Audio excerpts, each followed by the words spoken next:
Hopefully you're going to be thanking me because Black Friday deals have come early for CityCast Chicago listeners. The auditorium is giving you, yes, you, the person listening right now, pay attention. They want to give you early access to their annual Black Friday ticket sale. All you got to do is use code CityCast to get 25% off tickets to shows like Home for the Holidays with Sleeping at Last, Drumline Live, Arrival from Sweden, the music of ABBA, and more. This is a limited time offer while supplies last, my friends, now through November 30th.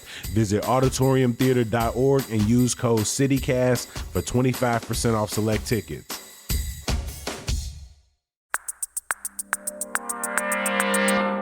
Today on CityCast Chicago.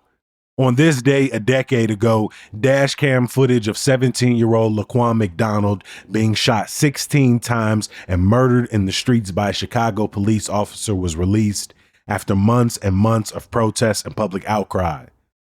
The story of his brutal killing and the subsequent attempt by local officials to simply bury it continues to cast a shadow over Chicago to this day. It's Monday, November 24th. I'm Jacoby Cochran, and this is what Chicago's talking about.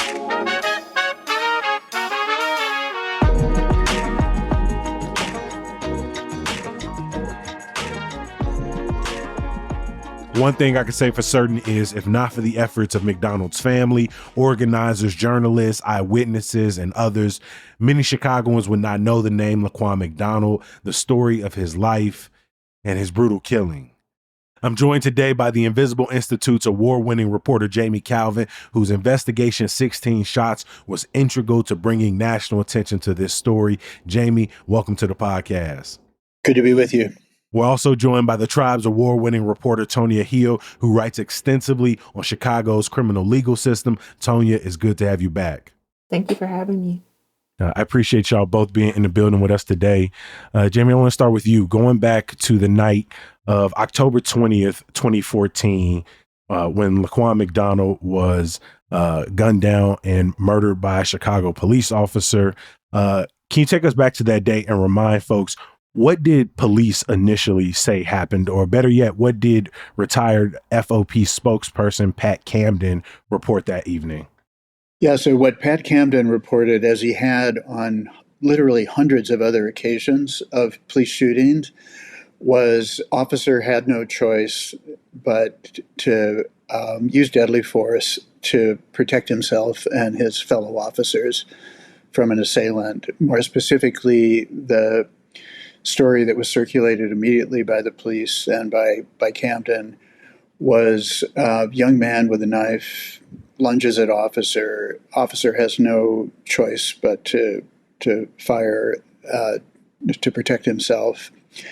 And the implication, I can't remember the exact phrasing, but the implication was that the boy was shot maybe once or twice in the chest and then died sometime later at a nearby hospital. And that was the story that the press dutifully reported, as the press almost always reported police shootings on the South and West Side. Reporters, as they tend to do, on that morning news cycle, reported to Chicagoans that is what happened. When the family, Laquan's mother, Tina Hunter, great uncle, Reverend Marvin Hunter, get Laquan's body back from the coroner's office, they immediately realized that the story police have been telling is BS, right? They have the funeral home take pictures, they get a lawyer, but my understanding is they weren't initially really talking to the press. When did you first get wind that the police narrative wasn't adding up? So within about a week of the incident, a lawyer I worked closely with for many years, civil rights lawyer Craig Futterman, got a call from somebody we knew in law enforcement saying, that shooting last week that was reported, it wasn't at all what was described in the press. It was horrific, and there's dash cam video. And the source also had some information about a civilian witness who had an unobstructed view of what we now know was an execution of a child. And I began to report the story at that point, initially looking for the witness. who, with some difficulty, I found Jose Torres. Tonia knows as reporters, one of the awkward things we sometimes have to do is to sort of intrude ourselves into the private lives of people who've become part of public events. And, I kind of stalked Mr. Torres, came to his door multiple times, left a note, talked to his wife. And finally, he answered the door and spoke to me, and was just not just upset, but really frightened. A couple of weeks earlier, he'd seen the police gun down a child. He had been, he's really a heroic figure. He'd struggled with it. Actually, he initially gave the police the benefit of the doubt. Maybe there was a gun. Maybe the boy was on the ground with a gun. It might still be a threat. But when he heard Pat Camden the next morning, he was just so offended by that description of what had happened, having witnessed, he couldn't tell the number of shots, but multiple shots being fired, that he was actually moved to go file a report with, it was then IPRA, the predecessor of COPA. But the fact that I had found him freaked him out. He kept looking over my shoulder to see if there were police waiting to ambush him. He just didn't know. And we had this really fascinating encounter where, I've since come to know him. We're friends. He's an extremely gracious human being. I was standing on the top step of the stairs to his home. He was in the doorway under a kind of eave. It was raining lightly. So I'm standing in the rain. He's standing in the doorway. And we ended up talking for about 20 minutes. And eventually he couldn't not tell me what he'd seen. And what he'd seen was clearly the boy moving away from the officers and multiple shots, including shots fired while the boy was, writhing in pain on the ground. So once I talked to Mr. Torres, I knew there was a story. And and I was off and running at that point. But this is not a defense of the press generally, but these are incredibly hard stories to report. If you don't have witnesses, if you don't have cell phone footage, if you don't have some way of corroborating, they're really, really hard to report. One thing that was made very clear by you and so many others is it's not only very difficult to report this, but it's very difficult to report when you have the Chicago Police Department working diligently to start bearing this narrative, to start bearing this story. We're going to get back into that timeline, but Tony, I want to bring you in here. When did you first hear the name Laquan McDonald? Found out about Laquan McDonald when it happened in 2014, because that was the same year that Mike Brown was killed. So I remember the feeling of watching what happened unfold in Ferguson. And then months later, not to say that, Laquan McDonald was the first police involved shooting we'd seen, but it just felt in that time frame just so devastating, I guess, for lack of a better word, to that we, like Jamie said, we knew there was some sort of video, but with Mike Brown's story, we didn't have that. We just had, narratives from the people and witnesses on the ground. And in this case, we knew that there was something out there, but I just remember the just uneasiness with that whole summer, seeing all of what happened in Ferguson and then being like, okay, it's happening here too, Jamie, you had talked to a witness. You had heard of the existence of the dash cam footage that showed this, but you also got your hands on the autopsy. And when you first saw that, what was your reaction? So the autopsies take a while to be subject to Freedom of Information Act requests. And before it was possible to FOIA the autopsy, I went to Toni Preckwinkle, who had been a source and I had a relationship with, who is over the medical examiner's office. And I asked if she could find out just sort of the top level information about the autopsy. And she actually sent her chief of staff at the time, who was Kim Fox, to the ME's office. And we saw each other sometime later. It was kind of a dramatic moment. I was going out for a run on the south side, and it was dark and snowing, and she pulled up and beckoned me into her car. And literally the first thing she said, she didn't say hello, she didn't say Merry Christmas. She said 16 shots, front and back. That was what the autopsy disclosed. And then in a matter of days, I was able to get my hands on the physical autopsy and spent, many hours and days kind of figuring out how to report on the basis of the autopsy. And autopsies tell a story. And, the closest we have to Laquan McDonald himself testifying as to what happened that night is the autopsy of his body. So when I reported the story in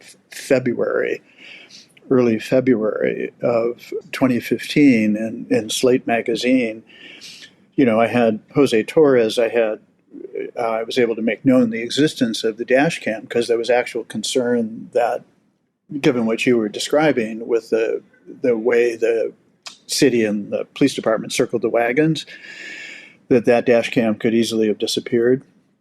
So it was important to make known its existence. But really the centerpiece of my reporting was the autopsy. Retelling the story that the autopsy told of what happened that night. And one of the things I often say when I talk to journalism students or in related contexts,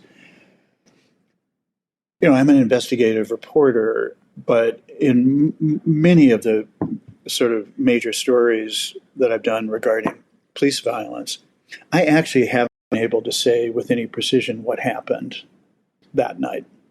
I can't say exactly what happened on the night Laquan McDonald was killed. What I can definitively, absolutely say is that what the city said happened was not true. And that's a kind of knowledge, right? And I think that's often the case with the sort of reporting we do.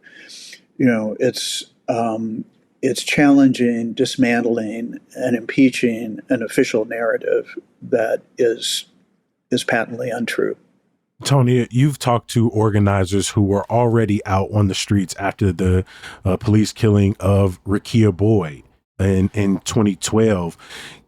After Jamie published this report in Slate, right, there are some responses, but the video isn't released for another 7 months. A FOIA request is put in May, and a whole mayoral election is taking place in the backdrop of this. So can you talk a little bit about how organizers were mobilizing, during this time right before the video is released? I think one of the big things that I didn't realize at the time when Laquan McDonald's murder happened and Rekia Boyd's murder happened, which happened 2 years before Laquan McDonald. And I think that's important to point out because her story was kind of the same thing like Jamie was describing, something that kind of just went through. And I don't even recall learning about her because I was in school at that time. And I don't remember hearing her name in the same way. So I really think because of the organizing effort, and this is led by Black women and femmes, to connect Rekia's murder to Laquan McDonald, they did this in such an intentional way. One of the organizers said that we made it a point that you couldn't say Laquan McDonald's name without saying Rekia Boyd's name. So connecting what happened to them to make sure that her name and her story wouldn't be erased. And you mentioned the mayoral race, but just all of the organizing that was done on behalf of these young Black people, it ended up pushing out Anita Alvarez, the Buy Anita campaign. So they were really essentially, as one organizer told me, Krista Noel, Laquan McDonald's death was like the straw that broke the camel's back for them. And because they had already been out organizing, bringing awareness to Rekia's case, they were mobilized in a way that they hadn't been before. So they were ready essentially to fight for justice for Laquan. Everything was out there except the video, right? And I think one of the things that happened in this period, however long, a decade or whatever, when video evidence has been so important, is that we've kind of downplayed other kinds of evidence, right? But really, if it were a legal brief, what was in the Slate piece was pretty damning, as a case against the city. And yet, the Emanuel administration just kept doubling down on a narrative that had demonstrated to be false.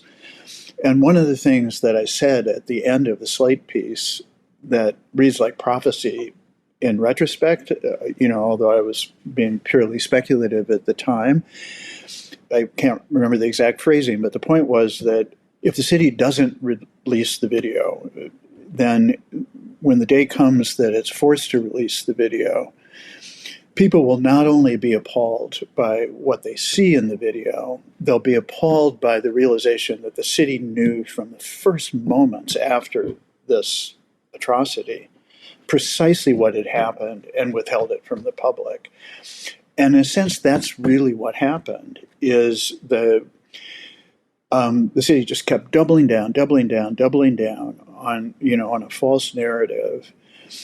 And when the video finally came out, it not only impeached that narrative with respect to the particular incident, it blew up the whole narrative machinery. It left a crater at the center of the city, which created space for reform efforts that have been mixed, but were pretty unprecedented at that moment. And I think the other thing I want to emphasize, to Tonia's point, is I think the journalists and the lawyers involved in the fight to release the video probably get too much credit. I think it was people in the street that forced the release of the video. And I actually, years after the video came out, years after the Emanuel administration was out, I had a conversation with Steve Patton, who had been the corporation counsel, the chief lawyer for the city, who had kind of managed this whole process internally. And I said, one of the things, when we left court the day that the judge ruled that the video was to be released, I was there with a bunch of seasoned civil rights lawyers, other journalists. Everybody's expectation was the city would appeal, and it would drag out at least another 4 or 5, 6 months. In fact, they didn't. In a matter of days, they released it. And so I asked Patton, I'm curious, what were you thinking at that point? And he said, we recognized we had completely lost control of the narrative. And that was, to me, much more a reflection of people in the streets, and as Tonia said, this was a women's-led movement in important ways. People in the streets and that building pressure, that's what released the video.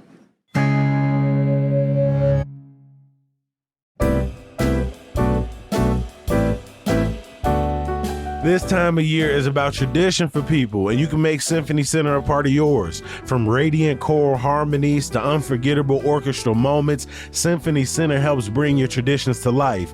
You can experience the pure magic of Chanticleer's holiday concert, spanning ethereal chant to spirited gospel, or partake in familiar carols and festive favorites at Merry Merry Chicago, Symphony Center's annual holiday extravaganza, and revel in the timeless artistry of the Chicago Symphony Orchestra with performances that capture the wonder of the season. Discover the joy in every note, find your perfect holiday program, and get your tickets today at cso.org/holidays.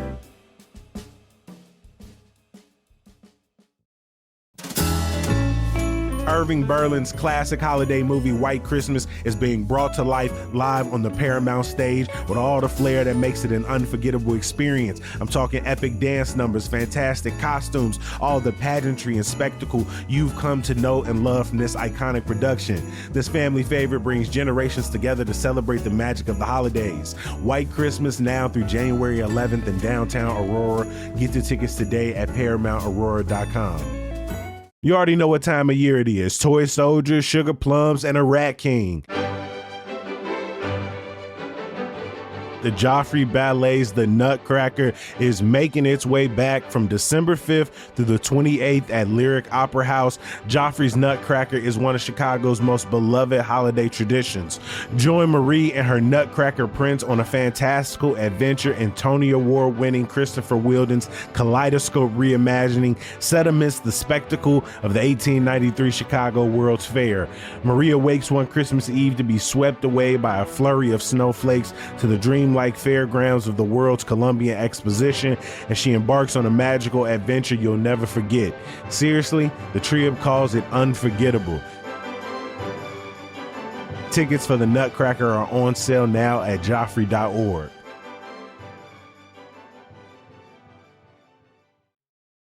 At that point, 16 shots had been chanted out in protests across the city.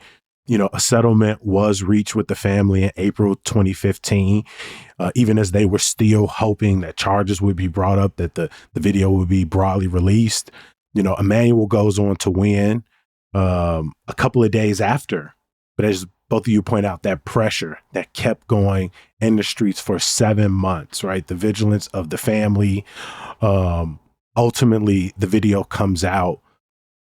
Tonia, what is your first reaction to seeing that footage?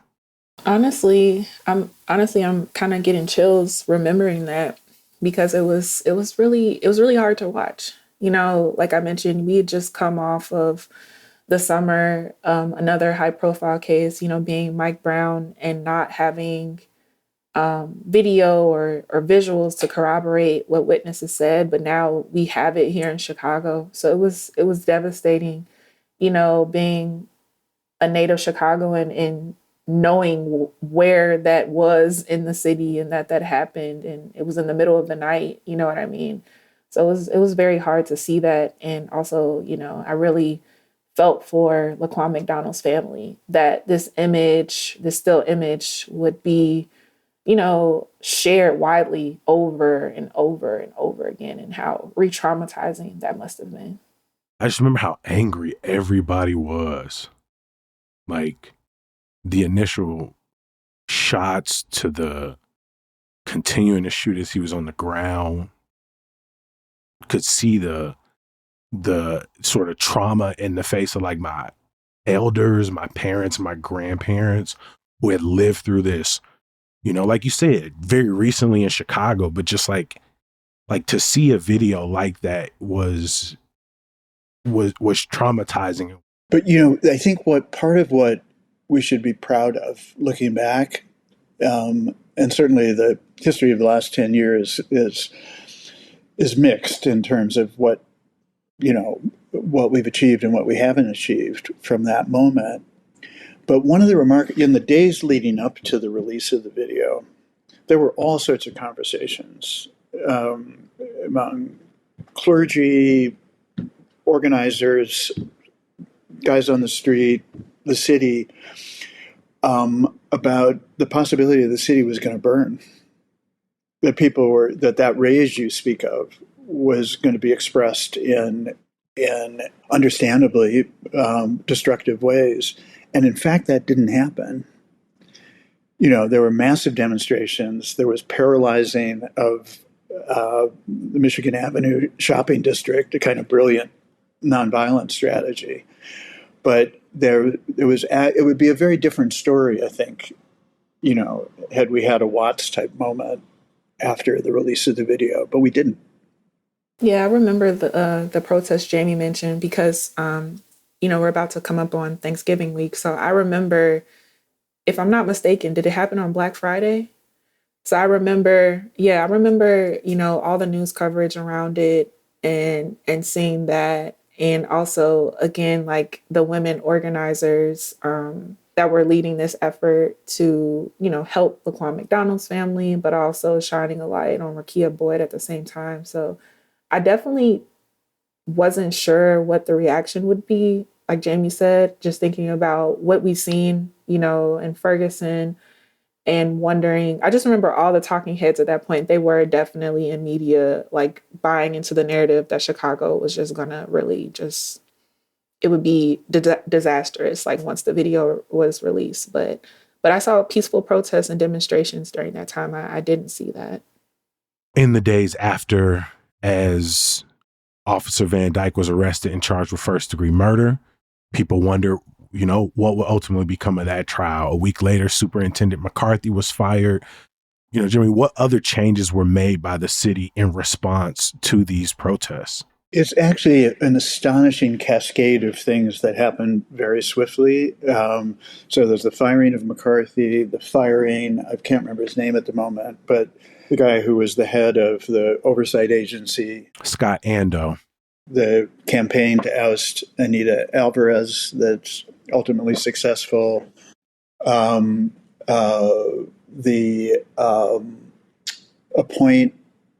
appointment by Mayor Emanuel of a police accountability task force with faithfully chaired by Lori Lightfoot, who would leverage that to become mayor, kind of striking in retrospect. And then, maybe most critically, the Department of Justice undertaking an investigation of the Chicago Police Department directed towards ultimately developing a consent decree, a settlement with the city that would govern police reform.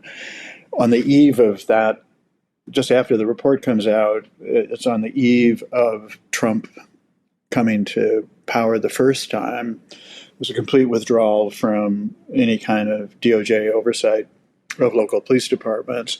And again, it was a very creative strategy, largely driven by community groups, with some smart lawyering that really led to a kind of citizen-driven consent decree that we've had over this last decade. So, lots and lots happened. And there was an extended period even when people were paying lip service to it, it was just understood to be that police reform was understood to be the highest kind of civic priority, that everybody had to sort of speak to that. I think, there were some real achievements that we can be proud of. I think there's a level of transparency now that 10 years ago was inconceivable.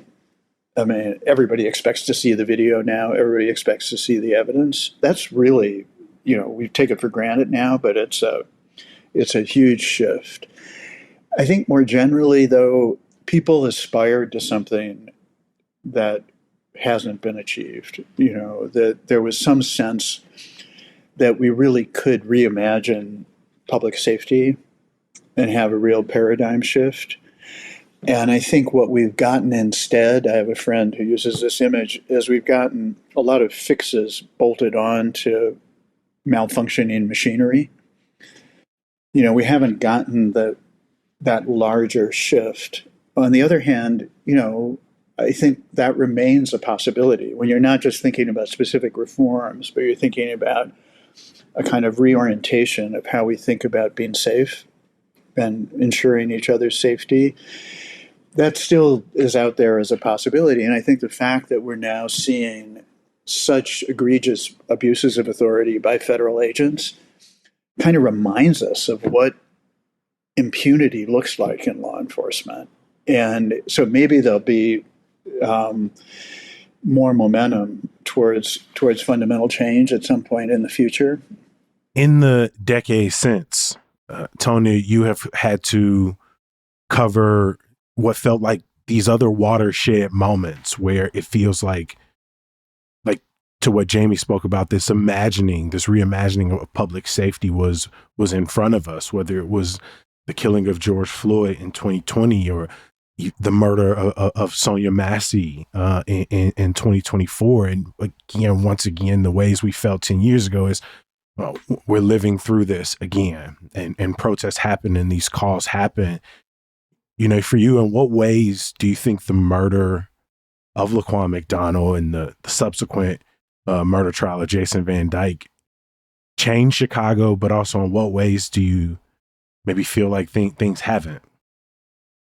Yeah, I would say I remember I wasn't working in journalism at the time of the trial. I was a substitute teacher, and I remember the principal that day.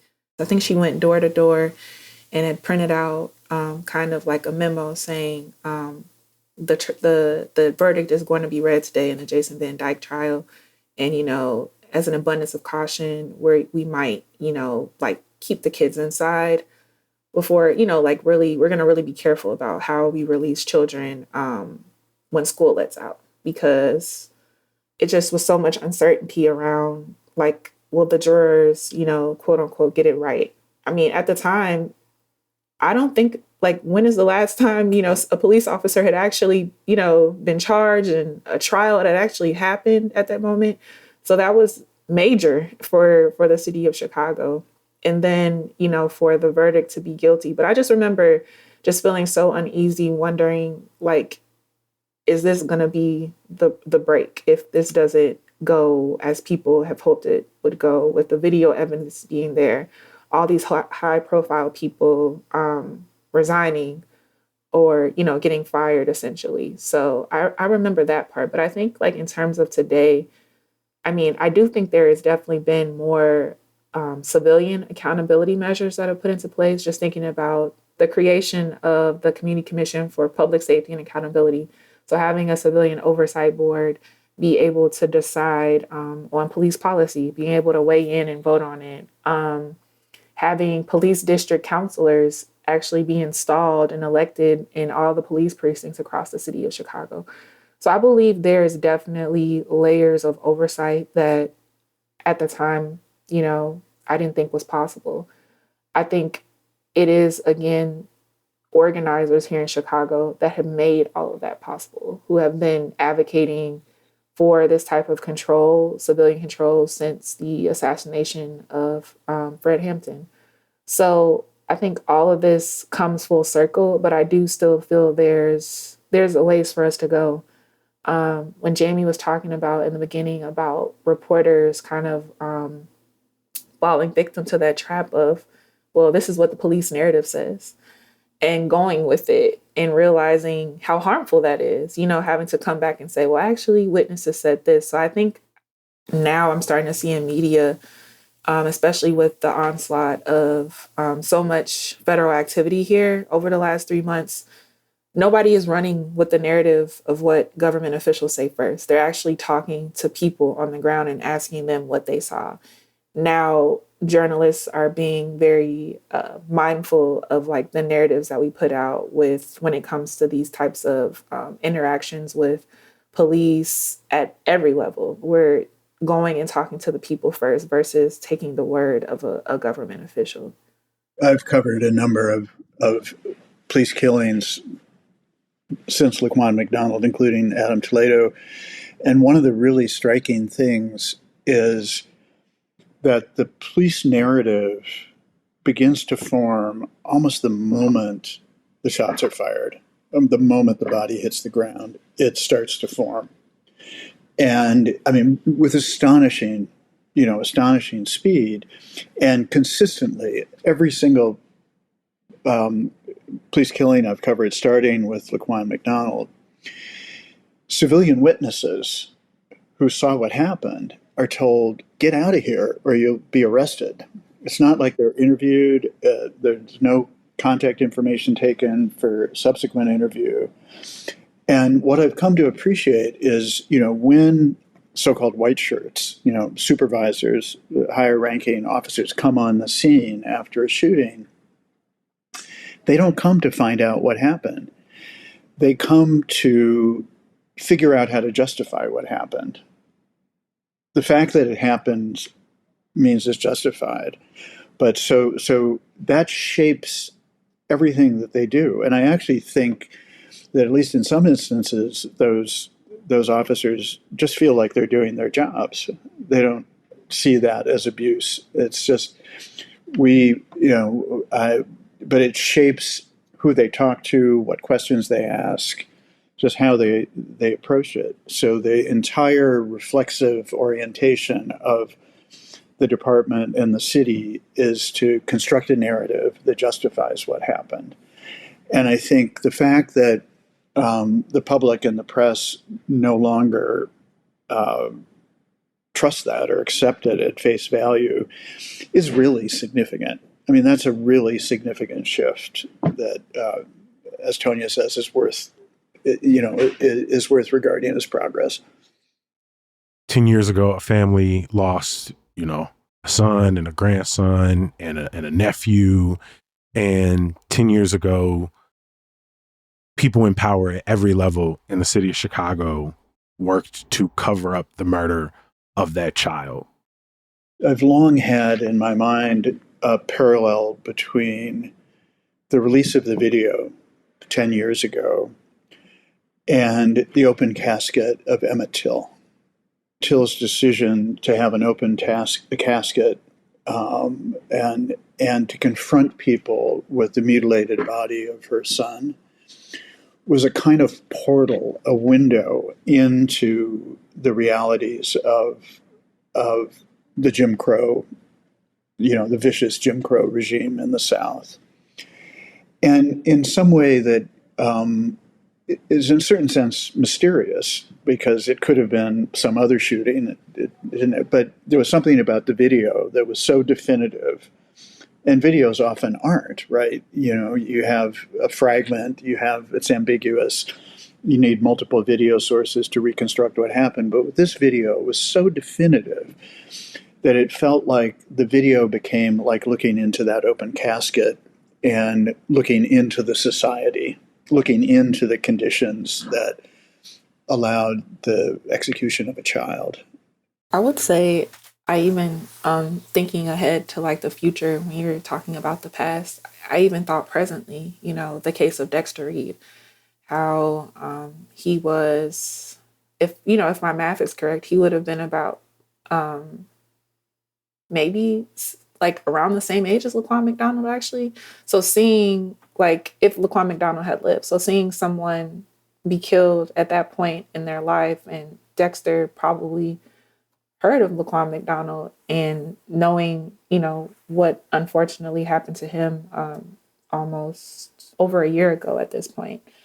And then, I have to mention just like the Say Her Name campaign. So Rekia Boyd's death being like the kind of the catalyst for the Say Her Name movement. So out of all of this, we begin to also consider the ways that police are, systemically harming Black women, trans women, queer people, and that their stories should also receive the same type of mention as these high-profile killings of Black men. I appreciate both of y'all making time to join CityCast Chicago today. Again, from the Invisible Institute, Jamie Kalven. Jamie, thank you for your time. My pleasure. Good to be with you. And from the Triibe, Tonia Hill, always a good time, and we appreciate you. Thanks, Jacoby. It was great talking to you both. Before we get out of here, please bookmark our website, chicago.citycast.fm. If you are new, CityCast Chicago is not just a podcast. We've also got a daily newsletter, Hey Chicago, which we will send to you for free every single morning, Monday through Friday, directly to your inbox. You can also find us on Instagram, TikTok. You can sign up for our CityCast Chicago Neighbors program, which is a membership that gets you ad-free listening, access to neighbors-only events, and you get to know that you are helping support Chicago's #1 daily podcast and newsletter. We can't get out of here without some good news. A couple of shows I want to put on your radar this week, including the Juju Exchange community discussion and live performance at Hyde Park tomorrow night. Wednesday, IO Chicago has an open mic, and also the sketch group Spades Table is going to be in the building for the kickback. And then Metro is home to Pivot Gang this Friday. There are so many other shows that exist, again, in our events calendar. You can follow the Chicago show calendar, one of my favorite things for live music in the city. And even though we got a few less episodes this week, I just want you to know we love and appreciate all of your support, especially during this holiday season. We're going to be back bright and early tomorrow. We'll talk to you then. Peace.